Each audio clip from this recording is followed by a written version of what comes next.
रिश्तों की खूबसूरती एक दूसरे की बात को बर्दाश्त करने में है। बेऐब तलाश करोगे तो अकेले रह जाओगे। ऐसी गुर्बत पर सब्र करना जिसमें गुर्बत महफूज हो, उस अमीरी से बेहतर है जिसमें जिल्लत और रुसवाई हो।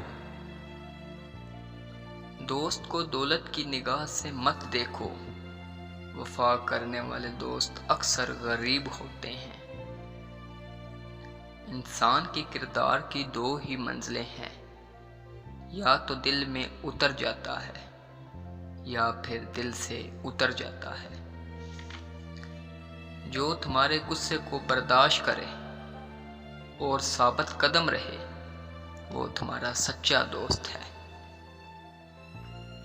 हमेशा सच बोलो ताकि तुम्हें कसम खाने की जरूरत ही ना पड़े। 3 चीजें ईमान को तबाह कर देती हैं: अमीर दिल की महफिल, औरतों की मोहब्बत और जहलों से बहस।